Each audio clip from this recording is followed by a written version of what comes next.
All right, life's a verb. We try our best, we don't always do our best.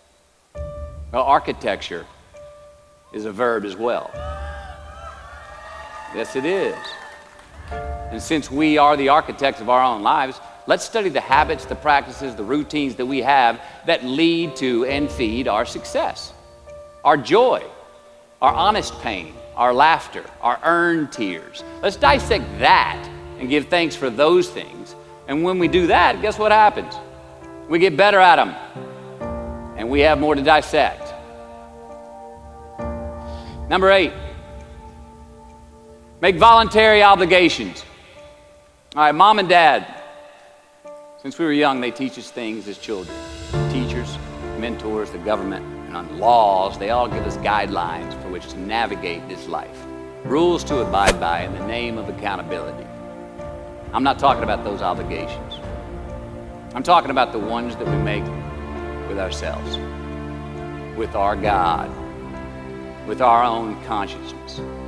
I'm talking about the you versus you obligations. We have to have them. Now again, these are not societal laws and expectations that we acknowledge and endow for anyone other than ourselves. These are faith-based obligations that we make on our own. These are not the lowered insurance rates for a good driving record. You will not be fined or put in jail if you do not gratify these obligations I speak of. No one else governs these but you. They are your secrets with yourself, your own private counsel, personal protocols. And while nobody throws you a party when you abide by them, no one's going to arrest you when you break them either, except yourself. Or some cops who got a disturbing the peace call at 2:30 in the morning because you were playing bongos in your birthday suit. That was me. An honest man's pillow is his peace of mind. And when you lay down on that pillow at night, no matter who's in your bed, we all sleep alone. These are your personal Jiminy Crickets, and there are not enough cops in the entire world to police them. It's on you. It's on you. Number 9, from can to want. All right, check this out. In 1995, I got my first big paycheck as an actor. I think it was 150 grand. The film I was on was Boys on the Side, and we were shooting in Tucson, Arizona. And I had this sweet little adobe guest house on the edge of the Saguaro National Park. The house came with a maid, my first maid. It was awesome. So I got a friend over one Friday night, and we're having a good time, and I'm telling her about how happy I am with my setup. The house, the maid, especially the maid. And I'm telling her, look, this lady, she cleans the place up after I go to work. She washes my clothes, the dishes, puts fresh water by my bed, leaves me cook meals sometimes. She even presses my jeans. And my friend, she smiles at me, happy that I'm excited over this. She says, well, that's great, Matthew, if you like your jeans pressed. And I kind of looked up at her, my jaw caught hanging open. I stuttered a moment, had that dumbass look that you get when you've just been told the truth and you didn't think about it, and it hit me. I hate that line going down the front of my jeans. I hate that line. And it was then, for the first time, that I noticed it. I'd never thought about not liking that starch line down the front of my jeans because I'd never had a maid to iron my jeans before. And since she did, now for the first time in my life, I just liked it because I could get it. I never thought about if I really wanted it. Well, I didn't want it there, that line. And that night I learned something. Look, just because you can, nah, come on. It's not a good enough reason to do something. Even when it means having more. Be discerning. Choose it because you want it. Do it because you want to. Never had my jeans pressed again. I hate that line. Number 10, a roof is a man-made thing. This may cut a little close to the bone since the geography, but I think we all were there, and we'll all remember where we were. But But in January the 3rd, 1993, it was the NFL playoffs, and your Houston Oilers were playing the Buffalo Bills. The Oilers were up 28-3 at halftime, 35-3 early in the third. Frank Reich and the Bills come back to win 41-38 in overtime for one of the greatest comebacks in NFL history. Yeah, the Bills won, but they didn't really beat the Oilers. The Oilers lost that game. They beat themselves. Y'all remember that? Why? Why'd they beat themselves? Or how? Was it because at halftime they put a ceiling, a roof, a limit on their belief in themselves, aka prevent defense? Or maybe they started thinking about the next opponent in the playoffs at halftime. I mean, they were up. And they came out and played on their heels, lost the mental edge the entire second half, and voila, they lost.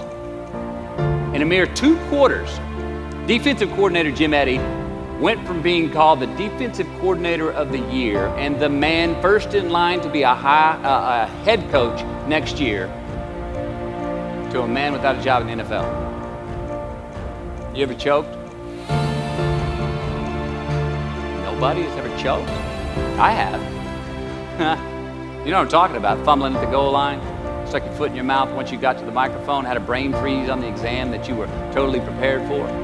Forgot the punchline to a joke in front of 4,000 graduating students at the University of Houston commencement. Or maybe you've had that feeling of, oh my God, life just cannot get any better than this moment. And ask yourself, do I deserve this? Now what happens when we get that feeling? Tense up. We have this sort of outer body experience where we are literally seeing ourselves in the third person. And we realize that the moment just got bigger than us. You ever felt that way? I have. And it's because we have created a fictitious ceiling, a roof to our expectations of ourselves. A limit where we think it's all too good to be true. But it's not. And it's not our right to say or believe it is. Shouldn't create these restrictions on ourselves. A blue ribbon, a statue, a score, a great idea, the love of our life, a euphoric bliss. Who are we to think that we don't deserve or haven't earned these gifts when we get them? It's not our right. But if we stay in process, all right, within ourselves, in the joy of the doing, we will never choke at the finish line. Why? Because we aren't thinking of the finish line. Because we're not looking at the clock. We're not watching ourselves on the Jumbotron performing the very act that we're in the middle of. No, we're in process. The approach is the destination, and we are never finished. Bo Jackson, what did he do? He used to run over the goal line, through the end zone, and up the tunnel. The greatest snipers and marksmen in the world, they don't aim at the target. They aim on the other side of the target. We do our best when our destinations are beyond the measurement, when our reach continually exceeds our grasp, and when we have immortal finish lines. And when we do this, the race is never over. The journey has no port. The adventure never ends because we are always on the way. So do this, and let somebody else come up and tap you on the shoulder and say, hey, you scored. Let them run up and tap you on the shoulder and say, man, you won. Let them come tell you, you can go home now. Let them say, I love you too.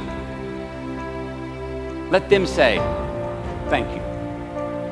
Take the lid off the man-made roofs that we put above ourselves and always play like an underdog. Here we go.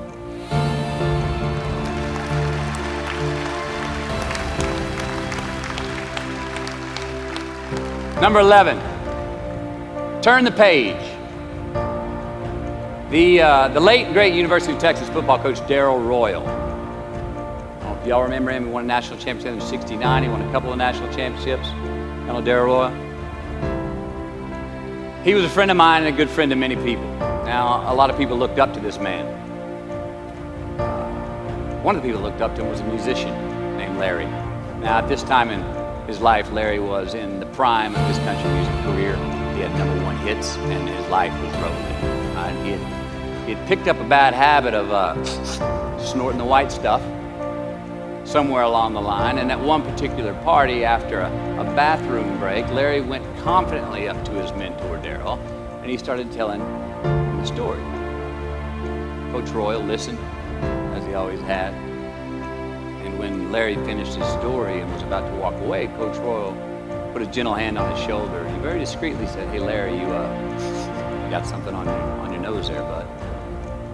Larry immediately hurried to the bathroom mirror where he saw some of the white powder that he hadn't cleaned off his nose.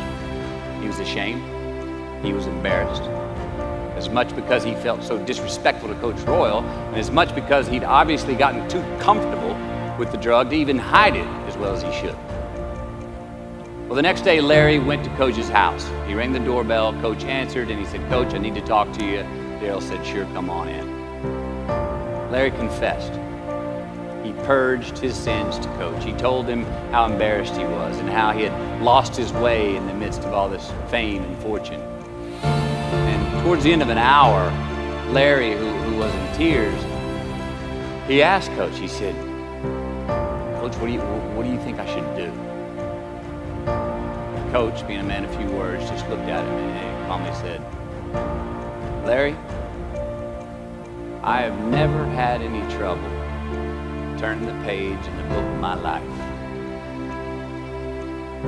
Larry got sober that day, and he's been sober for the last 40 years. You ever get in a rut? You know what I'm talking about? You get in a funk? Get stuck on the merry-go-round of a bad habit? I have. Look, we're gonna make mistakes. You gotta own them. Then you gotta make amends. And then you gotta move on. Guilt and regret kills many a man before their time. So turn the page, get off the ride. You are the author of the book of your life. Turn that page.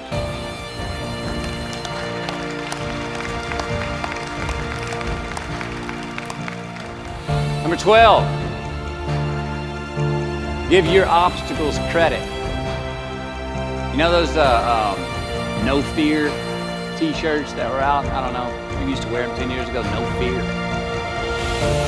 You remember those? Or was it just me? I saw them everywhere. I don't get them. I never did. I mean, I try to scare myself at least once a day. I mean, I get butterflies every morning before I go to work. I was nervous before I got here to speak tonight. I think fear is a good thing. Now, why? Because it increases our need to overcome that fear. All right, so say your obstacle is fear of rejection. All right, you want to ask her out, or you want to ask him out, but you fear that he or she may say no. All right, you want to ask your boss for that promotion, but you're scared he's going to think you're overstepping your bounds. Well, instead of denying those fears, declare them. Say the fear out loud. Admit it. Give them the credit they deserve. Don't get all macho and act like they're no big deal. And don't get paralyzed by denying that they exist and therefore abandoning your need to overcome them. I mean, I'd even subscribe to the belief that we're all destined to have to do the thing that we fear the most anyway, at some point. So give your obstacles credit, and you will, 1, find the courage to overcome them, or you will, 2, see more clearly that they're not really worth prevailing over.